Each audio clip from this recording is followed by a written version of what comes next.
기도드리옵나이다. 아멘. 우리 옆에 분에게 인사했으면 좋겠습니다. 잘 오셨습니다. 뭐 그렇게만 인사하니까 너무 아쉽죠. 주의 이름으로 사랑합니다. 옆에 분 인사드리겠습니다. 살면서 사랑한다는 말을 몇 번 할까? 여러분은 자주 하십니까? 근데 사실은 여러분, 내가 자주 하고 안 하고에 떠나 하나님 우리에게 주신 명령이 사랑하라는 것입니다. 맞죠? 마음부터 여러분 그런 마음을 갖는다면 입술로 먼저 고백하고 마음으로 열고 또 우리의 몸으로 사랑을 실천하며 살아갈 수 있는 그런 저희 모두가 되기를 주님의 이름으로 축원합니다. 누구에게나 그런 마음을 가져야 되는데요, 특별히 우리에게 주어진 한 사람 한 사람을 정말 주님께서 보내신 사람이라는 생각을 가지고 뜨겁게 사랑할 수 있는 저희 모두가 되기를 주님의 이름으로 축원합니다.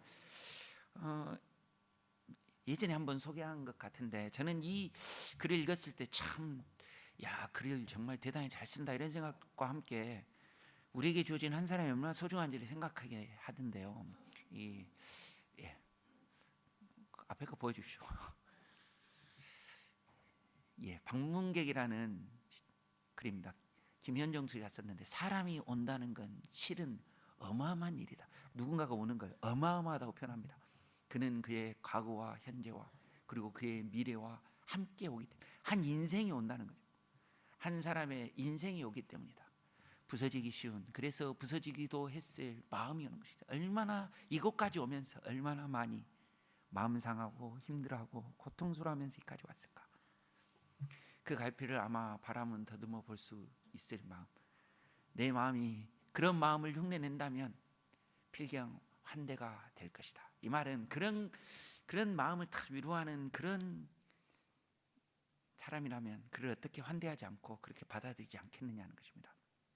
쉽게 생각하면 이런 거예요. 한 사람이 그냥 오는 게 아니고 이 한 사람 외에 얼마나 많은 사람의 사랑과 정성과 또 그런 가운데 그가 당했던 그 인생의 험난한 것들을 생각하면 그냥 한 사람 한 사람이 보통 사람이 아니라는 거죠. 어마어마하게 귀하고 소중하다는 거죠. 그런 사람은 어떻게 해야 됩니까? 환대해야 되죠. 그런 사람을 귀하게 여기고 받아들여야 되죠. 그럼 그런 마음이 우리 가운데 있게 되기를 주님의 이름으로 축원합니다. 그래서 여러분, 기독교의 가장 큰 핵심은 이렇게 인격과 삶을 인정해 주는 거예요. 한 사람 한 사람을 정말 귀하고 그 어떤 것과 비교되지 않게 높여주는 거예요. 근데 여러분 한번 생각해 봅시다. 우리가 모두에게 있어서 그렇게 동일하게 다 환대를 받으면서 환영을 받으면서 귀하게 여겨지는가? 제가 딱 군대 갔을 때 그렇지 않다는 걸 확 느꼈어요. 신검을 받을 때인데요, 전부 다 수백 명이 이렇게 탁 줄을 서 가지고 번호에 따라 이렇게 신검을 받는데요, 갑자기 중대장인가 누군가 한 사람이 탁 오더니 누구 딱 부르는 거예요. 그 친구가 탁 나오더니 그 친구는 혼자 그 사람 딱 데리고 싹 지나가면서 신검을 받더라고요. 누구냐면 그 당시 제가 살고 있었던 도시에 가장 잘 사는 집 아들이었어요. 전화 한 통화하니까 그렇게 해주더라고요. 여러분 안 그런 것 같지만 세상은 그렇잖아요. 여러분 군대 간다고 매스컴이 다 여러분 막 여러분에게 조명을 합니까? 얼마 전에 삼성 재벌가에 누군가가 군대 갔다고 여러분 온 나라가 여러분 매스컴으로 그거를 다루더라고요.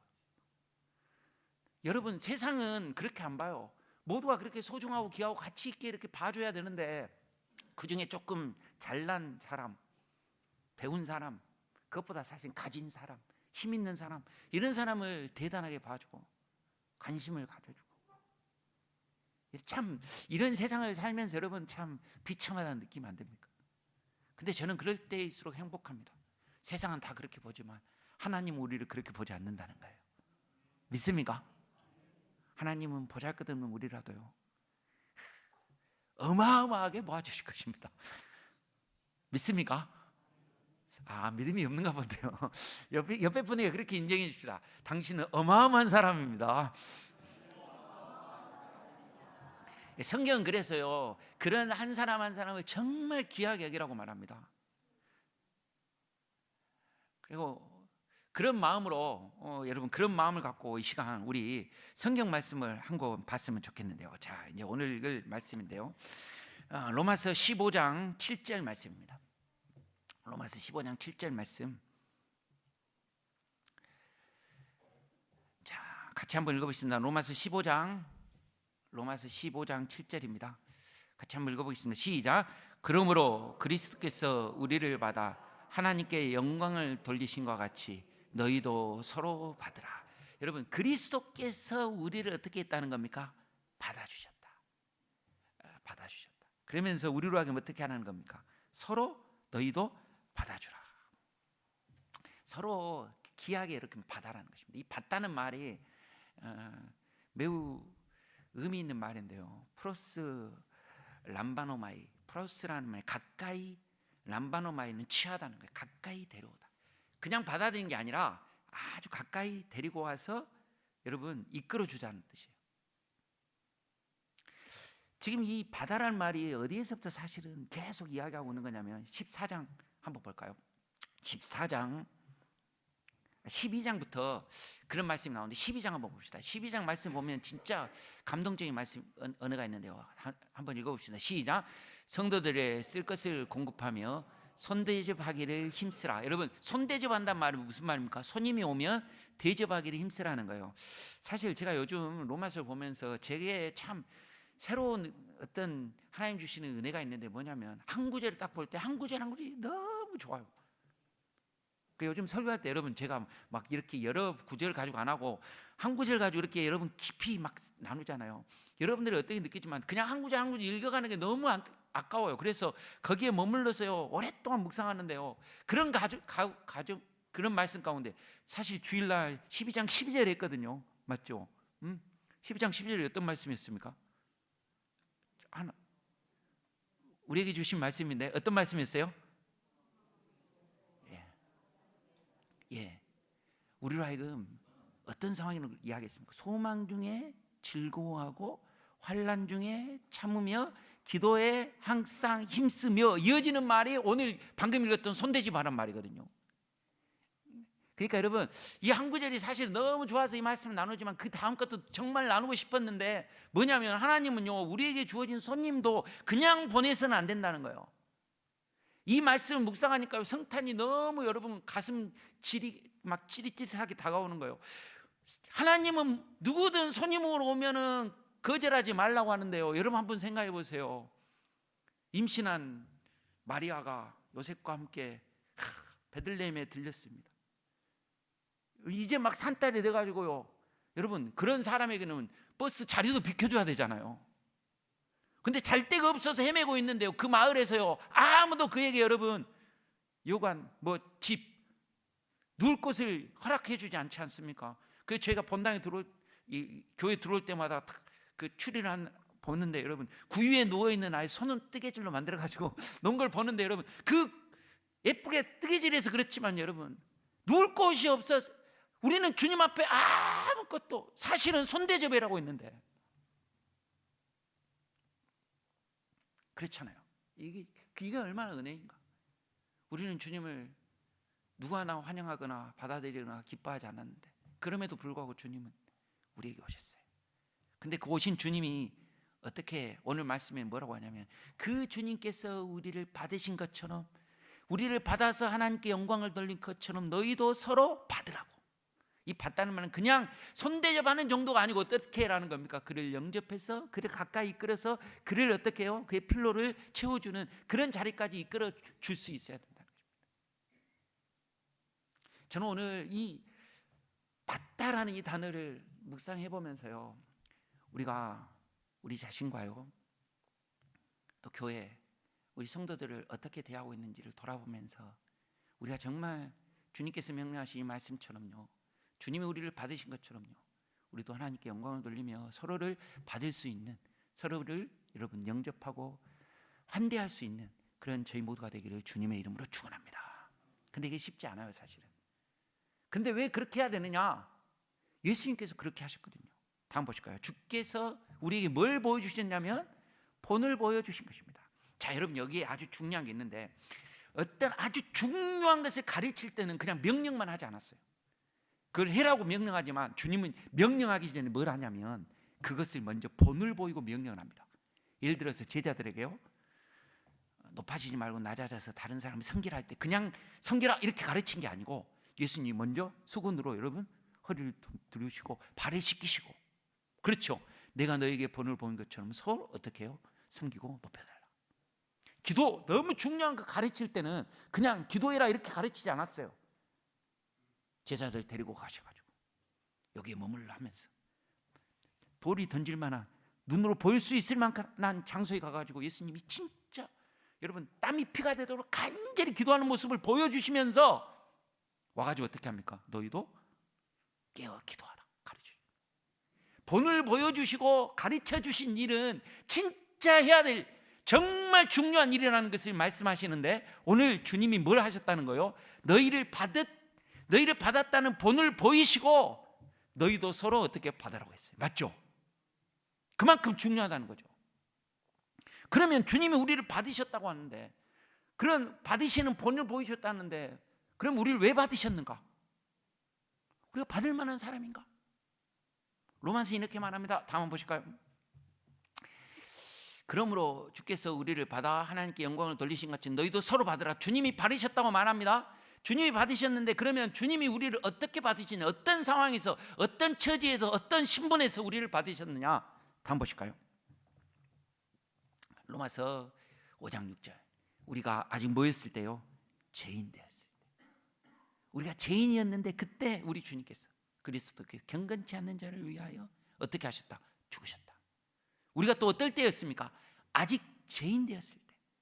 여러분, 복음을 이야기하고 있는 이 로마서가 정말 강력하게 말한 건 뭐냐면, 너희는 받을 만한 자격이 없는 인생이고 너희는 구속될 만한 어떤 위치에 있는 인생이 아닌데, 그런데 조건 없이 하나님께서 너희를 어떻게 해요? 죄인 되었을 때, 연약할 때, 부족할 때, 흠이 많았을 때, 도저히 받을 수 없는 그런 인생이었는데, 그런 주님이 우리를 어떻게 해요? 받아주셨다는 것입니다. 믿습니까? 이게 은혜예요, 여러분. 우리가 자격이 있어서 그렇지 않습니다. 자격 없는 날에 우리 주님께서 주님의 자녀로 택하시고 부르시고 하나님의 자녀 삼아주신 줄 믿습니다. 이게 은혜죠, 여러분. 아무 자격 없는 날에 주님께서 미리 택하셨고요, 주님이 때가 돼서 부르셨고요, 그런 우리를 구속하시기 위하여 이 땅에 오신 것입니다. 근데 여러분, 주님이 그냥 우리 받아주는 걸로, 그냥 불러주신 걸로 끝나는 게 아니죠.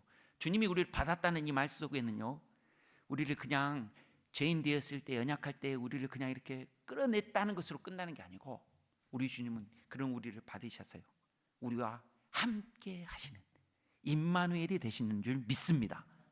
가까이 데리고 오셔가지고 우리를 가까이 이끌어가지고 그 주님이 우리와 함께 하시려고 우리를 부르신 분이십니다. 그래서 여러분, 성탄은 임마누엘이죠. 주님께서 우리와 함께 하시는 거죠. 이게 복음이고 이게 놀라운 은혜이죠. 내가 뭐라고? 여러분, 사실 어려운 가운데 있고 힘든 가운데 있는 사람 건져내는 건, 좀 도와주는 건 쉬워요. 그런데 그 사람과 함께 다녀야 되고 그 사람과 함께 어울린다는 건요, 사실은요 매우 부담스럽고 힘든 일일 수 있습니다. 그렇지 않습니까? 예수님도 그랬어요. 그래서 제자들과 다닐 때 예수님은 여러분 제자들과 함께 하는 거, 그 제자들 중에는 세리도 있었고요.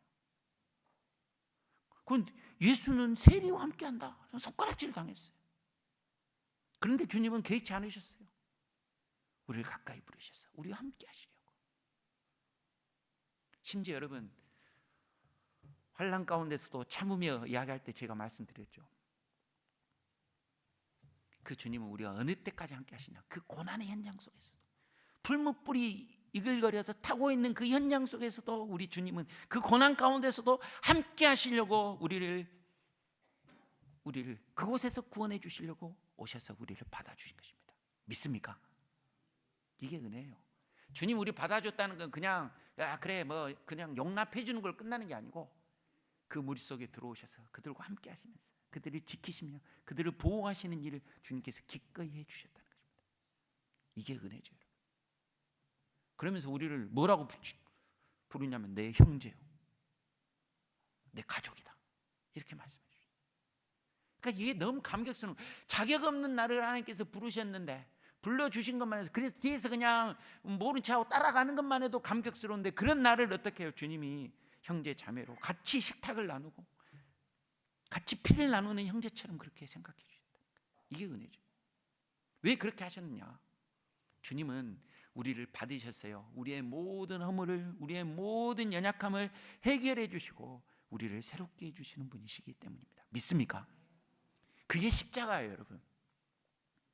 십자가는 자격 없는 나를 위해 우리 주님이 그 자격 없는 내 대신에 우리 주님께서 내가 져야 될 죄의 문제, 내가 지어야 될 고난의 문제, 내가 당해야 될 이 채찍과 고통을 우리 주님이 친히 감당하심으로 말미암아 우리를 어떻게 해요? 하나님의 자녀로, 하나님의 그 독생하셨던 그 영광의 자리에 거할 수 있는 주님의 사람으로 우리를 만들어 주신 것입니다. 그래서 십자가는 십자가 앞에서 완전한 회복이, 십자가 앞에서 완전한 변화가, 십자가 앞에서 완전한 구원의 역사가 일어나는 것입니다. 주님은 그것을 위해 이 땅에 오셨고요, 그것을 위하여 십자가를 통하여 우리를 받아주셔서 우리를 온전케 해주신 분이십니다. 믿습니까? 이게 여러분 주님이 우리를 받으셨다는 거예요. 그래서 그 주님이 영광을 받으셨고요, 그 영광 가운데서 그 주님이 우리를 위하여 받아주신 그것으로 인하여 기뻐하셨어요. 여러분 요한복음을 보면 예수님께서 십자가에 가시는 것, 그리고 죽으시기 위한 그 길을 영광을 받으시기 위하여 영광의 길로 말이에요. 주님이 그렇게 영광을 받으신 거예요, 아버지께서. 여러분, 이게 이제 아이러니한 것입니다. 세상에 보기에는 손가락질 당하고 조롱하고 부끄럽게 여기고 그랬던 십자가인데요, 그걸 우리 주님이 당신이 죄가 있어서 아니라 그가 받았던 인생을 새롭게 하시고 그런 우리를 변화시키기 위하여 주님이 기꺼이 그 길을 걸어가셨기에 그것마저도요 영광스럽고 위대한 길로 변화시켜 주신 분이 우리 주님이시라는 것입니다. 믿습니까? 그걸 위해 오셨어요. 주님이 우리를 받으시기 위하여 이 땅에 오셨고, 우리와 함께 하시기 위하여 이 땅에 오셨고, 우리를 죄와 사망의 권세로부터 건져내 주셔서 우리를 주님의 자녀 삼아 주시려고 이 땅에 오신 분이 우리 주님이십니다. 그 주님을 기억하면서요, 우리도요 그 주님이 우리를 받아주신 그 은혜를 잊지 않고 감사하며 나아갈 수 있는 그런 저와 여러분이 되기를 주님의 이름으로 축원합니다. 근데 여러분, 그걸로 끝나는 게 아니라 그게 본이에요. 주님이 우리를 받아주신 은혜예요. 내가 뭐라고, 우리가 무엇이라고, 그런 우리를 주님께서 그토록 사랑하 주셔서 자기 목숨을 아낌없이 내어주시기까지 하시면서 그런 나를 변화시키시고 그런 나를 새롭게 하시기 위하여 나를 받아주신 주님이 뭐라고 이야기합니까? 다 보실까요? 우리에게 명령하시죠. 너희도 서로 받으라는 거예요. 그러니까 본을 보이셨어요. 명령하셨다. 이 말은 그만큼 중요하다는 거예요. 자, 여러분, 중요한 게 이겁니다. 우리가 성경을 볼 때 하나님의 명령을 볼 때 이건 해도 되고 말아도 되고, 이 정도는 뭐 지키면 되겠다, 이건 싫다, 이럴 수 있습니까? 여러분, 하나님의 말씀을 들을 때 진짜 우리가 믿음으로 그걸 듣는다면, 주님이 특히 본까지 보이시면서 우리한테 해라고 하실 때에는요 반드시 해야 되는 일인 줄 믿습니다. 그러면 우리도 어떻게 해야 됩니까? 서로를 받아야 되는 것입니다. 서로를 받을 수 있는 분들이 되시기를 주님의 이름으로 축원합니다. 로마서는 지금 여러분 이 구절만 딱 넣는 게 아니라 사실은 14장과 15장이 이런 것을 우리로 하여금 서로 받아들이라고 이야기하면서 지금 쓰고 있는 글이에요. 다음 보실까요? 14장 여러분 받아라고 이야기했는데, 자 14장 1절 한번 봅시다. 시작. 믿음이 연약한 자를 너희가 받되 그의 의견을 비판하지. 여러분, 믿음도 없고 그런 사람이라도 어떻게 해요? 그냥 받아주라는 거예요. 그냥 받아주라는 게 뭐랍니까? 그냥 들어오기만 하는 게 아니라 그와 그를 가까이 이끌어서 그와 함께 하면서 그를 도와주는 그런 일을 해라는 거예요. 헬라인이든 유대인이든 할례를 받았든 받지 않았든, 그리고 그래서 여러분 지금 막 할례를 받아야 된다 말아야 된다 막 비판하고 유대교에 대해서 막 강조하고 막 그런 사람들, 그 사람들이 연약한 사람들이기 때문에 그렇더라도 어떻게 해요? 받아줘야 된다. 어떻게 받으라는 거예요? 예수님께서 우리를 받으신 것처럼 너희도 그들을 어떻게 해요? 받아라는 거예요. 여러분, 이런 모습이 우리 교회 가운데 있게 되기를 주님의 이름으로 축원합니다. 근데 받으려고 할 때 쉽지 않죠. 받으려고 할 때 연약한 것처럼 이 연약한 게 확 눈에 들어오거든요. 맞죠? 그러면 어떻게 합니까? 받기 싫을 때가 있어요. 근데 여러분, 성경은요, 이렇게 받기 싫은 사람들, 받기가 어려운 사람일수록 성경은요 더 강력하게요 그런 사람들에 대하여 쓰고 있어요. 한번 보실까요? 자, 먼저 사도행전 18장 26절을 봅시다. 아볼로가 해당에 담대히 말하기 시작하거늘, 그가 아볼로입니다. 브리스길라와 아굴라가 듣고 데려다가, 이 데려간다는 말이 어떻다는 말이에요? 받았다는 거예요. 데리고 가서 여러분 가까이해서 그에게 어떻게 해요? 하나님의 도를 더 정확히 풀어줬다. 이 말은 여러분 아볼로가 이런 겁니다. 지금 아볼로가 예수님에 대한, 성경에 대한 지식은 아주 많아요. 그래서 사람들 앞에서 연설하고 설교를 하는데 그게 여러분 많은 사람이 영향을 끼쳐. 근데 잘 들어보니까 예수님에 대해 알고 성경에 대해서는 잘 알지만 뭐에 대해 모르냐면 예수님의 부활에 대해, 성령에 대하여 깊이 모른단 말이에요. 그러니까 먼저 그것을 깨닫고 있었던 브리스길라와 아굴라가 그를 불러가지고 연약한 그를, 아직 정확히 복음에 대해서 더 깊이 알지 못한 그를 어떻게 해요?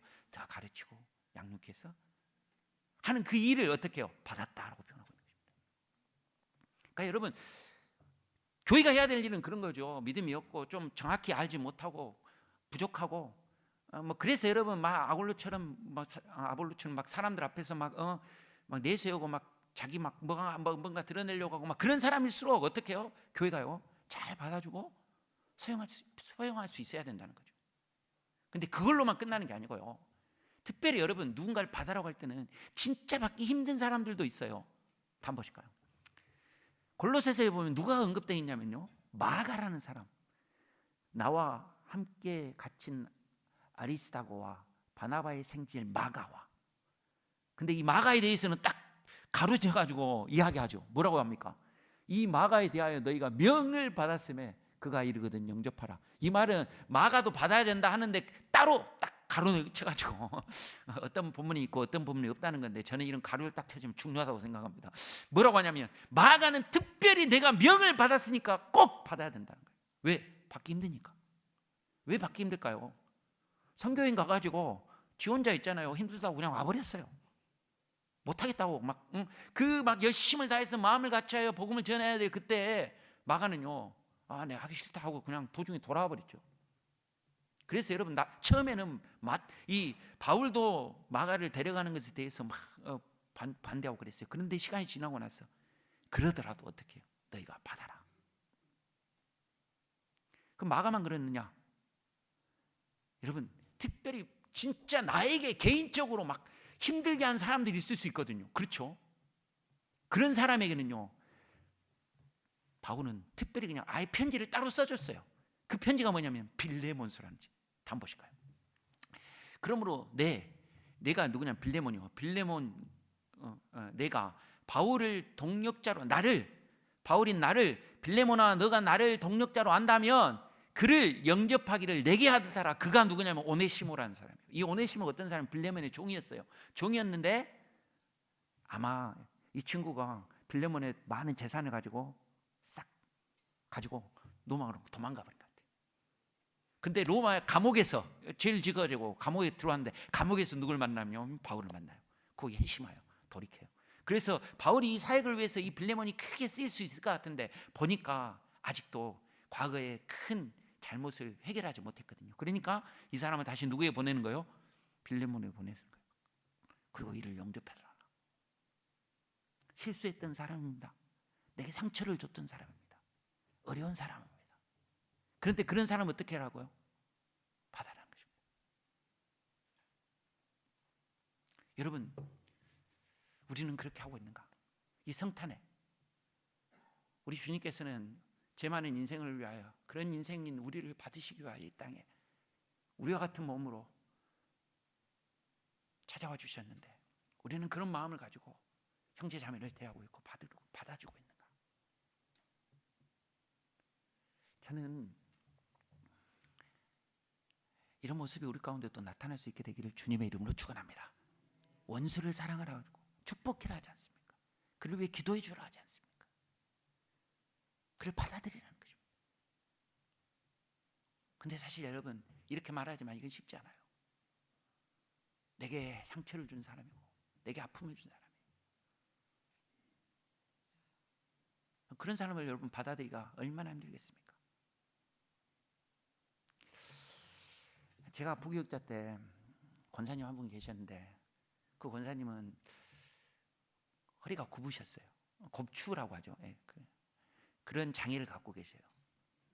그래서 늘 입은 옷이 뭐냐면 옷을 자기 몸매를 다 이렇게 가릴 수 있는 한복을 딱 입으면 싹 가려지니까 입고 계신 분이신데 그 권사님은 상처가 엄청 많으셨어요. 어떤 상처가 많았냐면 일단 아이도 못 낳았었고요. 이 아이 못 낳는다는 것 때문에 그 권사님 시대에는요 그게 큰 허물이었어요. 그래서 남편이 바람 피는 것을 당연히 여겼어요. 왜? 너는 자식도 못 낳는데. 그러면서 여러분 바람을 피웠어요. 그래서 버림받고요.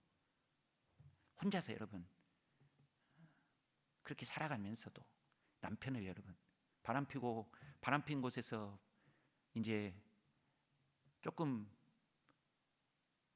관계가 서먹서먹해져서 그냥 노숙자처럼 막 그렇게 되려고 하면 찾아가가지고 다시 데려오고 그렇게 여러분 인생을 사셨던 분이죠. 근데 이제 여러분들이 제가 이야기하는 것은 여러분들이 그분을 모르니까 이야기하는 것입니다. 이미 소천하셨는데요. 그분 남편이 장로님이 되셨어요. 그분이 어떻게 해요? 그 권사님의 눈물과 기도 때문에. 근데 여러분 그걸 받아들이기가 쉬웠겠습니까? 장애인 자기를 버리고 젊고 예쁜 여자 좋다고 갔던 그런 인생 받아들이기가 쉽겠습니까? 여러분? 우리 가족 가운데나 우리의 이웃 가운데나 그런 사람을 받아들이기가 쉽지 않은데요. 근데 저는 그 권사님의 이야기를 잊지 못합니다. 주님이 나도 나 같은 이런 인생도 자녀 삼아주시고 이 권사까지 세워주시고 이렇게 주님이 사용해 주시는데 그렇죠 여러분. 주님이 그렇게 받아주셨죠. 요즘 제가 책들을 요즘 샬롬 서가도 있고 그래서 일반인들의 이 책을 좀 보면 느끼는 것이 뭐냐면 요즘 사람들은 그 책이 그래요. 세상의 지혜는 뭐냐면 힘든 거 있으면 왜 힘들겠느냐 그냥 그런 거 만나지 말고 끊어버려라. 저 사람 날 힘들게 하면 세상의 지혜는 뭐냐면 그 사람 뭐 하려고 그 사람 인생에 없는 것처럼 생각하고 살면 편하지 왜 그 사람을 가까이 하냐. 많은 책들이 그렇게 이야기하더라고요. 여러분 그게 상처받고 힘든 거 왜 그렇게 하느냐. 그렇게 할 필요가 없지. 그게 여러분 현명하고 상처 안 받고 인생을 사는 쉬운 방법이래요. 그런 분들이 교회에 다 왔어요. 그런 사람들이 여러분 세상적인 생각으로 교회를 섬겨요. 이거 교회 마음에 안 드네? 딴 데 가면 되지 뭐. 좀 살다가 나 힘들면 다른 데 가면 되지. 뭐 헤어지면 또 다시 결혼하면 되지 뭐. 그럼 세상은 여러분 그렇게라도 편하고 안락하고 그렇게라도 너를 좀 더 위하고 사는 게 그게 지혜로운 거 아니냐 이렇게 말합니다. 저는 그렇다고 생각해요. 왜냐하면 예수님 우리를 받아주신 것을 경험하지 못했기 때문에. 근데 여러분 예수님을 경험해본 사람은 다를 수 있습니다. 예수님을 경험해보면 내가 무엇이라고 나를 받아주시고 그런 날 위해 그런 희생과 고난을 기꺼이 감내주시고 그런 나를 귀하고 아름답고 존귀하게 여겨주시는지. 바울도 그렇게 말하지 않습니까? 나를 동력자로 여겨줄 때 나처럼 그를 대하라. 여러분 그런 마음으로 우리가 우리 형제 자매를 대할 수 있게 되기를 주님의 이름으로 축원합니다. 이거 여러분 진짜 기도 제목이었으면 좋겠다고 생각하는 이유 중에 하나가 또 이거입니다. 제가 연말이 되면 늘 고민하는 것 중에 하나가 뭐냐면 구역 편성하는 거예요. 1년 같이 구역을 하는데 1년에 여러분 1년 중에 뭐 여러 번 빠지면 여러분 몇 번 모이는 거 한 50번 정도 모이는데 그렇지, 구역으로 모이는데 내 마음에 안 드니까, 나하고 틀리니까. 여러분, 저는 우리 교회가 그 누군든 진짜 어마어마한 하나님의 귀한 사람들을 우리에게 보내신 사람들로 여기고, 주께서 우리를 받아주신 것처럼 그렇게 구역원을 받아주고, 그렇게 구역장을 받아들이고, 그렇게 여러분 형제 자매를 받을 수 있는 그런 교회가 되기를 주님의 이름으로 축원합니다. 그게 여러분 주님이 원하시는 거 아니겠습니까? 세상에서 아무데도 인정받지 못하고 아무도 받아주지 않았지만, 야, 교회는 뭔가 다르구나, 이 구역은 뭔가 다르구나, 이 구역장은 뭔가 다르구나, 나를 받아주구나, 그럴 수 있는 그런 주님의 그 본을 보일 수 있는 교회가 되기를 주님의 이름으로 축원합니다. 그래야 되지 않겠습니까? 그게 교회여야 되지 않겠습니까? 그래서 여러분, 여러분의 구역에 혹 내 마음에 안 들고 나와 성격이 다르고 그럴 때 그런 나를 받아주신 주님을 생각하면서 여러분도 뜨겁게 받아들일 수 있는 그런 분들이 다 되시기를 주님의 이름으로 축원합니다. 이 시간 우리 말씀을 생각하면서 함께 기도했으면 좋겠는데요.